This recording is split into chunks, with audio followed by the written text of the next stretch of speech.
Welcome to the Maths Wizard classes.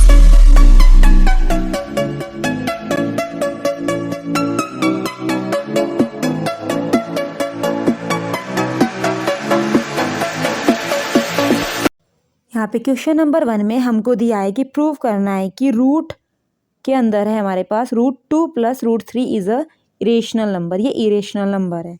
जब भी हमें क्वेश्चंस में इरेशनल प्रूव करना होता है हम जस्ट इसका अपोजिट कंसीडर कर लेंगे कि let the given number is rational. अगर ये रेशनल नंबर है तो इसका मतलब इसको a/b की फॉर्म में लिख सकते हैं। तो हमने बोल दिया ये इक्वल हो गया a/b के, जहाँ पे a and b both are coprime integers and b is not equal to 0। अब क्या करेंगे, बोथ साइड स्क्वायर करेंगे। बोथ साइड स्क्वायर किया तो हमारे पास यहाँ से रूट हट गया, इधर क्या बना a² / b²। 2 हमारे पास अपोजिट साइड लेके गए तो बना √3 = a² / b² - 2। अब हमें पता है हमने क्या बोला था, a/b के इक्वल है पूरा का पूरा, जहाँ पे a एंड b क्या थे, को प्राइम इंटीजर्स थे। क्योंकि a एंड b दोनों के दोनों इंटीजर्स हैं तो हमारे पास क्या हो जाएगा, ये a² / b² - 2b क्या आ जाएगा, इंटीजर यानी रेशनल नंबर की फॉर्म में हो जाएगा। और जब ये हमारे पास रेशनल नंबर हुआ तो इसके इक्वल में √3 है तो वो भी क्या होगा, रेशनल। लेकिन ये तो कंट्राडिक्शन हो गई, क्यों, बिकॉज वी नो डैट √3 क्या होता है, इरेशनल नंबर है। कि अगर ये इरेशनल नंबर है तो दिस कंट्राडिक्शन हैज़ अराइजन, जो पूरी हमने मिस्टेक की है कि मानने के लिए ये जो हमारे पास निकल के आया है, तो ये किस वजह से आई है, क्योंकि हमने गलत कंसीडर कर लिया था कि √2 + √3 एक कैसा नंबर है, रेशनल नंबर है। तो हम क्या कंक्लूड कर देंगे लास्ट में कि given number is irrational. Question number 2 में यहाँ पे हमको बोला है कि क्वाड्रेटिक पोलिनोमियल फाइंड करना है, sum of whose zeros √2 and the product is 1/3। यानी दो, अब हमारे पास सम दे रखा है, प्रोडक्ट दे रखा है जीरोस का, या रूट्स बोल सकते हैं। तो हम कंसीडर कर लेंगे कि जो जीरोस है क्वाड्रेटिक पोलिनोमियल की, एक अल्फा एंड एक बीटा है। तो गिवन क्या है हमें, alpha + beta = √2 and alpha × beta = 1/3। और आप बहुत अच्छे से जानते हैं क्वाड्रेटिक इक्वेशन की जनरल फॉर्मूला क्या होता है बनाने के लिए, जब आपके पास जीरोस गिवन हो, कि x² - alpha + beta x + alpha beta. अब अल्फा + बीटा की वैल्यू कितनी है, √2, यहाँ पुट कर देंगे, एंड अल्फा × बीटा की वैल्यू कितनी है, 1/3, इसको भी पुट कर देंगे। ये भी आपका आंसर है। या फिर इसको अरेंज करके क्या लिख सकते हैं, 3 को अरेंज कर दिया एलसीएम लेकर के, तो बनेगा 3x² - रूट, यहाँ पे आ जाएगा हमारे पास 3√2x + 1। ये हमारे पास वर्ड प्रॉब्लम बेस्ड क्वेश्चन है, जहाँ पे बोला है कि अगर हम ऐड करें 1 न्यूमरेटर में एंड सब्ट्रैक्ट करें 1 को डिनोमिनेटर से, तो एक फ्रैक्शन रिड्यूस हो जाता है 1 से, इट बिकम्स हाफ। और ये हाफ हो जाएगा तब अगर हम सिर्फ डिनोमिनेटर के अंदर 1 ऐड करें, यानी न्यूमरेटर में कुछ नहीं करना है। तो फ्रैक्शन बताओ, फ्रैक्शन क्या होगा, व्हाट इज द फ्रैक्शन।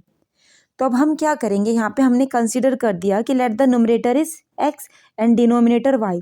तो फ्रैक्शन क्या बनेगा हमारे पास, x/y बन जाएगा। अकॉर्डिंग टू क्वेश्चन क्या है कि अगर न्यूमरेटर में हम 1 ऐड कर दें, डिनोमिनेटर में 1 सब्ट्रैक्ट कर दें, तो x + 1/y - 1 आएगा। तो रिड्यूस हो जाएगा 1 से, यानी -1। तो -1 को इधर लेके जाएंगे तो इक्वल टू 1 हो गया। इसको अब क्रॉस मल्टीप्लाई करके अरेंज करके इक्वेशन बनाई, तो x + 1 = हो जाएगा y - 1। y को इधर ले आए तो x - y = ये प्लस का 1 उधर जाएगा तो क्या हो जाएगा, -1 - 1 यानी -2, यानी इक्वेशन 1 बन गई, x - y = -2। अब दूसरी कंडीशन क्या दी है कि ये फ्रैक्शन हाफ कब होगा, कि अगर हम न्यूमरेटर में तो कुछ नहीं बोला, यानी ये x रहेगा, डिनोमिनेटर में क्या कर दें, 1 ऐड कर दें, यानी x/y + 1, तो ये हाफ हो जाएगा। अब क्या करेंगे, इसको फिर अरेंज करके इक्वेशन बनाएंगे, तो बनेगी 2x, क्रॉस मल्टीप्लाई कर दी, 2x = y + 1, इसको बोल दिया इक्वेशन 2। अब क्या करेंगे, इक्वेशन 1 एंड इक्वेशन 2 से हमने क्या किया, इक्वेशन 1 उठा ली, इक्वेशन 1 से यहाँ से x वेरिएबल की वैल्यू निकाली, तो x = -2 + y हो जाएगा। इसको हमने x की वैल्यू को पुट कर दिया इक्वेशन 2 में। तो जब इक्वेशन 2 में पुट किया तो इक्वेशन 2 क्या आती है, 2x = y + 1। तो 2x की वैल्यू क्या आई, -2 + y = y + 1। तो अब इसकी मल्टीप्लाई कर देंगे अंदर 2 की, तो 2 × 2 = -4 + 2y, ये y इधर ले आए तो माइनस का y एंड 1 भी इधर आ गया, -1 = 0। -4 - 1 - 5 हुआ, 2y में से y गया तो प्लस का y बचा = 0, यानी y की वैल्यू कितनी आ गई, 5। अब y की वैल्यू आप या तो 1 में पुट कर दें या 2 में। हमने जो x इक्वल टू निकाला था इसको इक्वेशन 3 कंसिडर कर लिया, इसी में पुट कर दिया। तो x की जब हम y की वैल्यू यहाँ पे 5 रखेंगे तो क्या बनेगा, x इक्वल टू -2 + 5, यानी सोल्व करके क्या आएगा, x इक्वल टू 3। और फ्रैक्शन क्या बोला था हमने, x अपॉन वाई, तो x की वैल्यू 3 एंड y की वैल्यू 5 है, तो फ्रैक्शन क्या आ गया हमारे पास 3/5। क्वेश्चन नंबर 4 भी हमारे पास वर्ड प्रॉब्लम बेस्ड क्वेश्चन है, जहाँ पे हमें बोला है कि altitude of a right triangle 7 centimetre less than A base से। अगर हाइपोटेनियस 13 सेंटीमीटर है तो इसकी बाकी दो साइड्स बतानी है। तो हमने एक ट्रायंगल ड्रॉ किया, हाइपोटेनियस 13 की वन है, हमने कहा कि बेस इसका कंसिडर कर लिया x, तो इसके जो एल्टीट्यूड है यानी परपेंडिकुलर लाइन है वो इस बेस से 7 कम है, तो कितनी हो जाएगी, x-7। अब सिंपल यहाँ पे क्या करेंगे, हम पाइथागोरस प्रॉपर्टी लगाएंगे, जो क्या होती है, हाइपोटेन्यूज का स्क्वायर इक्वल होगा perpendicular square plus base square, या फिर base square plus perpendicular square बोल दे। तो हाइपोटेन्यूज कितना है 13, इसका square is equal to base कितना है x, x का स्क्वायर प्लस परपेंडिकुलर कितना माना था x-7 इसका स्क्वायर। इसको अब सोल्व करेंगे, 13 का स्क्वायर 169 होता है, x square as it is रहा, x-7 का होल स्क्वायर कैसे खोलेंगे, x माइनस वाई के होल स्क्वायर से। आप प्रॉपर्टी लिख भी सकते हैं यहाँ पे कि x square plus y square minus 2xy, तो ये क्या हो जाएगा, एक्स स्क्वायर 7 का स्क्वायर 49 माइनस 2 7 जा 14x। अब 169 इस कॉन्स्टेंट टर्म को भी इधर ले आएंगे, 49 को, इक्वल हो गया 2x स्क्वायर माइनस 14x। अब ये सिंप्लीफाई करने पे क्या बनेगा, 2x square minus 14x equal to 120, ये बन के आ गया। अब यहाँ से 2 कॉमन ले लेंगे तो क्या बनेगा, x square minus 7x equal to 60 को इधर ले आए तो क्वाड्रेटिक इक्वेशन बन गई। अब आपके पास दो मेथड है, या तो आप मिडल स्प्लिटिंग टर्म मेथड से कर दें या क्वाड्रेटिक फॉर्मूला जिसको श्रीधराचार्य कहते हैं उससे भी कर सकते हैं। तो फॉर्मूला क्या होता है, -b plus minus root b square minus 4ac upon 2a, जहाँ पे ये इसके सामने स्क्वायर के सामने लिखे भी कॉफिशिएंट a होता है, x के सामने का कॉफिशिएंट b एंड ये कॉन्स्टेंट टर्म c का काम करती है। पुट किया, b की जगह पे रख देंगे ये क्या -7 और माइनस पहले से बाहर ही था, प्लस माइनस b का स्क्वायर यानी -7 का square 49 minus 4 a 1 and c -60 है, तो माइनस माइनस प्लस का 7 हो जाएगा, प्लस माइनस रूट में बनेगा 49 प्लस 240। जब इनकी सोल्व किया 49 प्लस 240 को, कितना बनेगा, रूट में 289 ये आ गया एक बार। अब 289 किसका रूट होता है, 17 का, तो x equal to 7 plus minus 17 upon 2, एक बार प्लस साइन के लिए करेंगे, एक बार माइनस साइन के लिए, तो 7 प्लस 17 कितना हो जाएगा 24 अपॉन 2 एंड 7 माइनस 17 क्या आ जाएगा -10 अपॉन 2। क्योंकि साइड कभी भी, साइड हुई डिस्टेंस हुई कभी नेगेटिव नहीं होगी, तो इसको तो इग्नोर कर देंगे। तो हमारे पास x की वैल्यू कितनी आएगी 24 अपॉन 2 12 आ जाएगी, यानी x आ गया 12 और x ही क्या था बेस, तो बेस की मेजरमेंट आई हमारे पास 12। अब दूसरा क्या बोला था निकालने के लिए, एल्टीट्यूड फाइंड करना है, वो क्या था x-7। अब 12-7 करेंगे तो एल्टीट्यूड कितना आएगा 5, यानी जो हमारे पास वो ट्रायंगल था उसका हमारे पास बेस 7 था, और सॉरी बेस उसका हमारे पास ट्रायंगल का बेस हमारे पास 12 था और परपेंडिकुलर हमारे पास 5 था एंड ये कितना था हाइपोटेन्यूज 13। क्वेश्चन नंबर 5 में हमें क्या बोला है कि एक एपी है जिसकी 50 टर्म्स कंजिस्ट, उसमें 50 टर्म्स हैं, ऑफ विच थर्ड टर्म्स, जिसकी थर्ड टर्म्स क्या है 12 है, यानी A3 की वैल्यू 12 दे रखी है, एंड द लास्ट टर्म यानी A50 की वैल्यू 106 है, तो 29 यानी A29 की वैल्यू फाइंड करनी है, गिवन है लिख दिया। अब 50 टर्म्स है यानी n कितना है हमारे पास 50 है। अब हमें पता है कि nth टर्म का फॉर्मूला क्या होता है, an equal to a plus n minus 1 into d. अब हमें क्या दे रखा है A3 12, यानी यहाँ पे क्या रख देंगे इस इक्वेशन में 3 रखेंगे n की जगह पे, तो A3 इक्वल टू कितना हो जाएगा a प्लस 2d। अब A3 की वैल्यू कितनी दे रखी थी 12, यहाँ रखी, is equal to a plus 2d, equation 1 बोल दिया।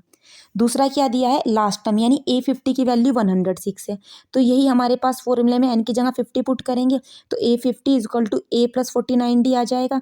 A50 की वैल्यू 106 की बनती तो बन गया 106 is equal to a plus 49d, equation 2। Equation 1 and equation 2 को एलिमिनेशन मेथड से सोल्व कर देंगे, मर्जी है आप सब्स्टिट्यूशन से भी सोल्व कर सकते हैं। तो जब हमने रखा तो यहाँ हमारे पास जो साइन इनका अपोजिट साइन लगा देंगे तो a से a कैंसिल हुआ, तो क्या हो जाएगा 2 माइनस 49 माइनस 47 होंगे, 12 माइनस 106 कितना होगा -94, माइनस से माइनस कैंसिल, d की वैल्यू कितनी आ जाएगी जब 94 47 से डिवाइड होगा तो 2 आ गया, यानी कॉमन डिफरेंस 2 आया है। अब इस डी की वैल्यू या तो 1 में रख दें या 2 में, हमने पुट की इक्वेशन 1 में। तो 12 is equal to a plus 2 into d, d यानी 2, तो 2 2 ज़ा 4, 12 माइनस 4 करेंगे तो ए कितना आया 8, यानी फर्स्ट टर्म आ गई एंड डी आ गया। निकालना क्या है ए 29, तो 29 ये यहीं पे पुट करेंगे एन की जगह पे, और यहाँ पे ए की वैल्यू 8 रख देंगे एंड डी की वैल्यू 2 रख देंगे। तो जब हमने सोल्व किया इस फॉर्मूले के अंदर रखा तो a 29 equal to a plus 28 d, a की वैल्यू 8 थी एंड डी की 2 थी। सिंप्लीफाई करने पे मिला 8 प्लस 28 2 ज़ा 56, 8 प्लस 56 कितना आता है 64, यानी 29 टर्म्स कितनी आ गई हमारे पास 64। क्वेश्चन नंबर 6 में हमें दिया है कि L M parallel to C B and L N parallel to C D. Prove करना है कि A M upon A B equal है A N upon A D. ये डायग्राम बना रखा था एक ए बी सी डी जो क्वाड्रिलेटरल टाइप में है, जहाँ पे जो एल एम लाइन है ये पैरेलल है बी सी के and L N line C D के पैरेलल है। और प्रूव करना है कि A M upon A B and A N upon A D ये क्या है इक्वल में है। अब अगर हमें जो गिवन है वो लिख दिया, प्रूव करके लाना है वो लिख दिया। प्रूफ में क्या करेंगे, हम चलेंगे सबसे पहले ट्रायंगल ए बी सी के अंदर। ए बी सी ट्रायंगल में हमें क्या दे रखा है कि M L parallel to B C, और अगर हम इसमें लगाए बी पी टी, तो बी पी टी थ्योरम क्या बोलती थी कि अगर किसी ट्रायंगल के अंदर ये दो लाइंस पैरेलल हैं तो इसको कैसे लिख सकते हैं हम, A M upon A B equal होगा ए एल अपॉन ए सी के, इक्वेशन 1। सिमिलरली हम चलेंगे ट्रायंगल ए डी सी के अंदर, जहाँ पे एल एन पैरेलल है सी डी के, सेम यहाँ पे भी क्या लगा देंगे बी पी टी। तो क्या बोलेंगे A L upon A C equal होगा A N upon A D के, इक्वेशन 2। इक्वेशन 1 एंड इक्वेशन 2 में दोनों में क्या कॉमन है कि यहाँ पे ये भी ए एल अपॉन ए सी के इक्वल है और यहाँ पे भी ए एल अपॉन ए सी के इक्वल है। तो 1 एंड 2 से क्या बोल सकते हैं, ये दोनों टर्म्स आपस में इक्वल हो जाएंगी। यही हमको प्रूव करके लाना था। अब देखते हैं क्वेश्चन नंबर 7, जिसमें बोला है हमको पॉइंट्स दे रखे हैं 1,5 2,3 एंड -2, -11। ये कोलिनियर है, बताना है। हमने कंसिडर कर लिया कि ये ए है, ये बी पॉइंट है, ये सी पॉइंट है। अगर ये तीनों पॉइंट्स कोलिनियर है इसका मतलब क्या होगा, किन्हीं भी दो लाइन सेगमेंट का सम इक्वल होगा थर्ड लाइन सेगमेंट के, यानी ए बी और बी सी और ए सी 3 लाइन सेगमेंट होंगे, तो किन्हीं भी दो का सम अगर थर्ड के इक्वल आ जाए तो हम बोल देंगे कोलिनियर है। कोलिनियर मतलब कि अगर तीनों के तीनों पॉइंट्स एक ही लाइन पे आ जाए तो इसको बुलाते हैं कोलिनियर पॉइंट्स। तो डिस्टेंस फॉर्मूला लगाएंगे जो क्या होता है रूट x2 माइनस x1 का square plus y2 minus y1 का स्क्वायर। सबसे पहले हम ए बी के लिए निकाल रहे हैं, तो इसके पॉइंट्स x1 y1 इसके हो जाएंगे x2 y2। तो क्या करेंगे जब लगाएंगे 2 माइनस 1 का स्क्वायर प्लस 3 माइनस 5 का स्क्वायर, ये क्या बनेगा 2 माइनस 1 1 का स्क्वायर 1, 3 माइनस 5 कितना हो जाएगा -2 का स्क्वायर करेंगे तो 4, यानी कितना आ गया √5। अब क्या निकालेंगे B C x1 y1 x2 y2। Same यहाँ पे भी करेंगे -2 का स्क्वायर प्लस -11 -3 का स्क्वायर, तो -2 -4 हो जाएंगे, इसका स्क्वायर करेंगे प्लस -11 -3 यानी -14 का स्क्वायर, 4 का स्क्वायर 16, 14 का स्क्वायर 196। ऐड किया तो कितना आया √212, जिसको सिंप्लीफाई करने पे क्या बनेगा 2√53। अब ऐसे ही क्या निकालेंगे ए सी के निकालेंगे, तो एक के पॉइंट्स x1 y1 हो जाएंगे, दूसरे के x2 y2 हो जाएंगे। जब हमने ए सी में लगाया डिस्टेंस फॉर्मूला तो क्या बना -2 -1 का होल स्क्वायर प्लस -11 -5 का होल स्क्वायर। -2 -1 का होल स्क्वायर क्या होता है -3 का होल स्क्वायर एंड -11 -5 क्या होता है -16 का स्क्वायर। 3 का स्क्वायर 9, 16 का स्क्वायर 256 आएगा, एंड जब 256 एंड 9 को ऐड किया तो बना ए सी इज इक्वल टू √265। अब हमें चेक करना है कि क्या ए बी सी कोलिनियर है, तो ए बी सी ए सी तीनों का मेजरमेंट है। हमने सबसे पहले ए बी और बी सी को ऐड किया तो लिख देंगे तो √5 प्लस 2√53 एंड ए सी कितना है √265, ये आपस में इक्वल ही नहीं आए। अब ऐसे ही चेक करते हैं हम किसको ए बी और ए सी के सम को, क्या वो बी सी के इक्वल आता है, तो ये भी इक्वल नहीं आया हमारे पास। सेम आप करना चाहें तो चेक कर सकते हैं। अभी हमने ए बी और बी सी किया, ए बी एंड ए सी किया, अब हम कर लेंगे कि ए बी इक्वल है किसके ए सी प्लस बी सी के सम के, तो ये भी इक्वल नहीं आएगा। तो हम क्या बोल देंगे, बिकॉज ये तीनों में से कोई भी इक्वल नहीं हो रहा, अगर कोई एक भी कंडीशन इक्वल हो जाती तो हम बोल देते ये कौन से हैं कोलिनियर है, लेकिन कुछ भी इक्वल नहीं हुआ तो हम क्या बोल देंगे given points are not collinear. इस क्वेश्चन नंबर 8 में हमको बोला है कि एक्सप्रेस करना है sine A sec A and tan A को in terms of cot A. तो क्या करेंगे, हमें बहुत अच्छे से पता है साइन ए किस का और कोसेक का रिलेशन क्या होता है। Sine A equal to 1 upon cosec A and trigonometry identity क्या होती है, 1 plus cot square equal to cosec square है। तो कोट स्क्वायर ए हमें क्या लाना है, क्या लिख सकते हैं यहाँ से, कोसेक ए किसके इक्वल आ जाएगा, रूट में 1 प्लस कोट स्क्वायर है, और कोसेक 1 अपॉन कोसेक किसके इक्वल था, साइन के। तो अब हम यहाँ क्या कर देंगे, ये कोसेक की वैल्यू यहाँ रख देंगे। तो कितना आ जाएगा, sine A is equal to 1 upon root 1 plus cot square है। यानी साइन को तो हमने कोट की फॉर्म में रिप्रेजेंट कर दिया। अब आते हैं टेन। टेन तो होता ही सीधा क्या है, 1 अपॉन कोट ए के इक्वल। अब चलते हैं हम सेक की तरफ। सेक हमें पता है कि 1 plus tan square is equal to किसके होता है, सेक स्क्वायर ए के। तो क्या लिख सकते हैं, सेक इज इक्वल टू क्या हो जाएगा, रूट 1 प्लस टेन स्क्वायर ए के। टेन को क्या लिखेंगे, भी यहाँ लिखा है 1 अपॉन कोट ए, तो यहाँ लिख देंगे 1 अपॉन कोट स्क्वायर ए, क्योंकि टेन स्क्वायर में था। जब एलसीएम लेके सॉल्व करेंगे क्या बनेगा, कोट स्क्वायर ए प्लस अपॉन कोट स्क्वायर ए पूरे पे रूट है। रूट में से कोट स्क्वायर ए बाहर निकालेंगे तो क्या आएगा, नीचे कोट ए और ऊपर बनेगा कोट स्क्वायर ए। तो ये आ जाएगा सेक ए। यानी तीनों को हमने कर दिया है। अगर ये आपको बोलता कोस को भी रिप्रेजेंट करो तो कोसेक को भी करो। कोसेक तो हमने यहाँ कर ही रखा है, कोस को भी करने के लिए बोलता तो हमें पता है कोस किसका उल्टा होता है, सेक के। तो जो हमने सेक का किया है ना अभी, इसी का रेसिप्रोकल कर देते तो कोस भी हमारे पास कोट की फॉर्म में आ जाता। क्वेश्चन नंबर 9 में हमें बोला है एक वर्टिकल टावर स्टैंड है जो हॉरिजॉन्टल प्लेन के ऊपर है, जिसके ऊपर एक फ्लैग लगाया गया है। जैसे हमने कहा कि हमने बोल दिया ए बी हमारे पास प्लेन है, बी सी वर्टिकल पोल है, उसके ऊपर सी डी एक फ्लैग लगा रखा है जो 5 मीटर की हाइट पे है। At a point on the plane, हमने कहा प्लेन के पॉइंट से, ए बी प्लेन है, इसके पॉइंट ए से ये जो हमारे पास फ्लैग स्टैप है पूरा सी डी, इसके बॉटम पे यानी सी पॉइंट पे तो एंगल ऑफ एलिवेशन 30 डिग्री बनता है, एंड इसके टॉप यानी डी पॉइंट पे एंगल ऑफ एलिवेशन 60 डिग्री बनता है। तो बोला है कि ये हाइट बतानी है इसकी पोल की कितनी होगी, बी सी पूछा है। तो हमने कंसीडर कर लिया कि जो बी सी है वर्टिकल टावर है and D C flag staff है हमारे पास। बी सी को एच बोल दिया, डी सी हमारे पास 5 गिवन थी। ट्रायंगल ए बी सी में चलेंगे सबसे पहले।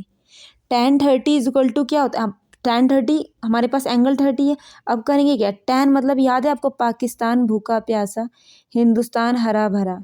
यानी ये साइन के लिए, कोस के लिए tan, tan के लिए परपेंडिकुलर अपॉन बेस, क्योंकि यहाँ परपेंडिकुलर निकालना है हमें और बेस का रेफरेंस लेके चलेंगे दोनों ट्रायंगल में। तो बी सी अपॉन क्या आ जाएगा, A B. tan 30 is equal to B C upon A B हुआ। और हमने tan 30 की वैल्यू 1 अपॉन रूट 3 होती है, and B C upon A B H upon A B हो जाएगा। बी सी को हमने एच बोला था, तो ए बी की वैल्यू कितनी आएगी, क्रॉस मल्टीप्लाई करके एच रूट 3 मीटर हो जाएगी, इक्वेशन 1। अब चलेंगे ट्रायंगल ए बी डी, जो पूरा ट्रायंगल था ये वाला ए बी डी में। tan 60 is equal to D B upon A B, D B पूरा ये वाला, ए बी नीचे वाला। डी बी कैसे बनेगा, अब हमारे पास डी यहाँ था, बी यहाँ था, ये ए था, ये सी था, ये सी कितना था एच, ये कितना था 5। तो क्या लिख देंगे, 5 plus H upon A B. तो रूट 3 इज इक्वल टू हो गया 5 plus H upon A B. यहाँ से जब क्रॉस मल्टीप्लाई करेंगे और ए बी की वैल्यू निकालेंगे, वो आ जाएगी A B is equal to 5 plus H upon root 3, equation 2। Equation 1 and equation 2 से क्या करेंगे, दोनों ए बी की इक्वल है, तो H root 3 and 5 plus H upon root 3 आपस में इक्वल हो जाएंगे। कर रखने के बाद क्रॉस मल्टीप्लाई करेंगे तो कितना हो जाएगा, रूट थ्री की मल्टीप्लाई होगी तो 3h, इस h को इधर ले आएंगे, 3h minus H equal to 5, यानी h इजक्वल टू कितना आ जाएगा 5/2, यानी 2.5। और यही पूछी थी हमसे कि हाइट ऑफ द टावर कितनी होगी, तो 2.5 मीटर होगी। क्वेश्चन नंबर 10 में हमें बोला है मीन, मीडियन एंड मोड निकालने के लिए। इस एक सिंगल क्वेश्चन में आप तीनों मेथड से फैमिलियर हो जाएंगे यहाँ पे कि मीन कैसे निकालेंगे, मीडियन कैसे और मोड कैसे। तो क्लासेस एंड फ्रीक्वेंसी की इन्फॉर्मेशन दे रखी, तो क्लासेस को लिख दिया, फ्रीक्वेंसी को लिख दिया। मीन निकालने के लिए हमारे पास फॉर्मूला होता है, 3 मेथड थे, हम सिंपल वाले कर रहे हैं। Summation F I, direct method से summation F I X I upon summation F I. F I दे रखा है, सबसे पहले क्लास इंटरवल से एक्स आई निकालेंगे, और एक्स आई निकालने का फॉर्मूला क्या होता है, upper class plus lower class upon 2, यानी 0 प्लस 20 अपॉन 2 करेंगे, 10 आएगा, 20 प्लस 40 60 हो जाता है, उसका हाफ करेंगे 30 आएगा। तो ऐसे करके एक्स आई की टेबल बना देंगे हम। 40 plus 60 is equal to 100 upon 2 यानी 50। और वैसे भी 20 का गैप है, तो पहला डाटा लिख करके सब में 20 ऐड करते चले जाओ तो आपको पूरी एक्स आई मिल जाएगी। अब क्या करेंगे, एफ आई और एक्स आई की मल्टीप्लाई करेंगे तो एफ आई एक्स आई वाली टेबल बनेगी। 6 multiply 10 60, 8 multiply 30 240, 10 multiply 50 500, 12 multiply 70 840, 36 multiply 90 3240 and 5 multiply 110 तो 550, 3 मल्टीप्लाई 130 इक्वल टू 390। अब सबसे पहले क्या करेंगे, समेशन एफ आई कर देंगे, यानी एफ आई की सारी टर्म का सम किया तो 80 आया। सिमिलरली एफ आई एक्स आई की सारी टेबल का सम किया पूरी वैल्यूज़ का तो समेशन एफ आई एक्स आई आ गया। तो यहाँ से तो सबसे पहले हम क्या निकालेंगे, अपनी मीन की वैल्यू निकालेंगे। तो ये हमने फॉर्मूले में रखा, mean is equal to summation F I X I upon summation F I में एफ आई एक्स आई की वैल्यू 5820 अपॉन में 80। जब सोल्व किया तो मीन कितना आ गया, 72.75। अब निकालेंगे मोड। मोड निकालने के लिए हमें ज़रूरत होती है F1 F0 F2 H and L की। तो सबसे पहले ये देखते हैं इनको निकाला कैसे जाता है। तो मोड के लिए हमें सिर्फ सी आई और एफ आई वाली टेबल की ज़रूरत होगी, बाकी इनमें से किसी की भी ज़रूरत नहीं होती।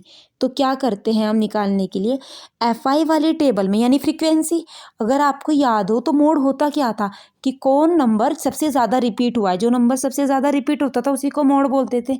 लेकिन यहाँ टेबल में हम क्या बोलेंगे, फ्रीक्वेंसी में सबसे ज़्यादा नंबर जो सा होगा यानी 36, ये हमारा F1 होगा।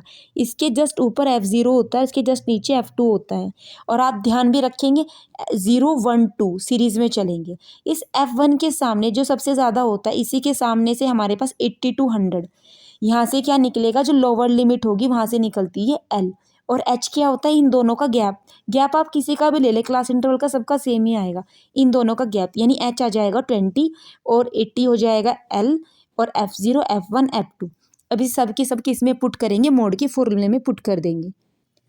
अब मोड का फॉर्मूला क्या होता है कि हमारे पास L plus F1 minus F0 upon 2 F1 minus F0 minus F2 into H put कर दिया। यहाँ पे सारी वैल्यू जब पुट की तो सोल्व करेंगे, 36 माइनस 12 24, 72 माइनस 12 माइनस 5 को सोल्व किया तो 55 और मल्टीप्लाई में 20 चल रहा है।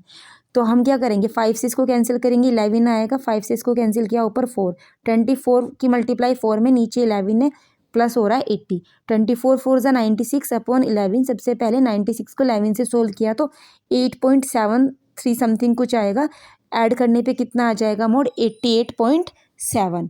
अब हम फाइंड करते हैं मीडियन।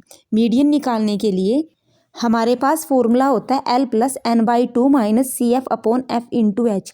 अब ये देखते हैं कि ये L क्या है, यहाँ पे n क्या है, सी एफ क्या है, h क्या है, f क्या है। तो इसको हम सबसे पहले टेबल में देखेंगे। मीडियन के लिए हमें इन दोनों टेबल्स की ज़रूरत नहीं होती है, हमें किसकी ज़रूरत होगी, सिर्फ C I F I and C F. C F cumulative frequency कैसे निकलती है, एफ आई की फर्स्ट टर्म को एज इट इज़ लिख लिया जाएगा, फिर इस 8 में 6 को ऐड करेंगे 14, फिर इस 10 में इस 14 को ऐड करेंगे 24, फिर 12 में 24 ऐड करेंगे 36, 36 में 36 ऐड करेंगे 72, 5 में 72 ऐड करेंगे 77, 3 में 77 ऐड करेंगे 80। यानी ये आपके पास चेक करने का मेथड क्या होता है, जो नीचे 80 आता है सम करके, जिसको n कहते हैं, ये समेशन एफ आई के इक्वल ही होता है हमेशा। अब आता है कि सी एफ कैसे निकलेगा, इस 80 का हाफ करो, कितना होगा 40, n/2 करेंगे 40। इस 40 से जस्ट छोटी वैल्यू देखते हैं सी एफ वाले टेबल में, तो 40 से जस्ट छोटा 36 है, तो वो क्या हो जाएगा, कम्युलेटिव फ्रीक्वेंसी यानी सी एफ हो जाएगी। अब क्या करेंगे, इसी के जस्ट सामने कहाँ आएंगे, एफ आई में, इसी के जस्ट नीचे वाली साइड देखते हैं एफ आई में, वो क्या होती है हमारे पास, ये 36 लिखा है, ये हो जाएगी हमारे पास एफ की वैल्यू। और इसी के सामने क्या लिखा होता है, एल लिखा होता है, यानी एल ये हो जाएगा और एच इसी से निकलेगा। एक दूसरा तरीका क्या होता है सी एफ निकालने के लिए, फ्रीक्वेंसी में सबसे बड़ा नंबर देख लेते हैं। इस सबसे बड़े नंबर के सामने ये जो होता है, ये तो होता है एफ, इसके सामने से एल और एच निकलेगा, इसी के जस्ट ऊपर वाली वैल्यू सी एफ में, वो हमारे पास सी एफ आ जाती है। तो आपके पास दो मेथड होते हैं सी एफ निकालने के लिए। अब क्या करेंगे, सारी वैल्यू पुट कर देंगे मीडियन के फॉर्मूले में। जब हमने सारी वैल्यू यहाँ पे पुट की तो हमें क्या मिला, 80 plus in bracket 40 minus 36 upon 36 multiply 20, 80 plus 40 minus 36 कितना होता है, 4 अपॉन 36 मल्टीप्लाई 20। 4 से 36 कैंसिल किया, नीचे 9 ऊपर 20 चल ही रहा था मल्टीप्लाई में। 80 प्लस 20 अपॉन 9, जब 29 से डिवाइड होगा तो क्या बनेगा, 2.22 समथिंग आ जाएगा, यानी 80 प्लस 2.2 कितना आ जाएगा, 82.2। यानी ये मीडियन भी आ गया हमारे पास, मीन मॉड मीडियन तीनों निकाल दिए। इस तरीके से आपकी ये 10 क्वेश्चंस वाली सीरीज़ का फर्स्ट पार्ट कंप्लीट होता है। तो नेक्स्ट सीरीज़ हम कल देखेंगे जिसके अंदर मोस्ट इम्पोर्टेंट 10 क्वेश्चंस होंगे।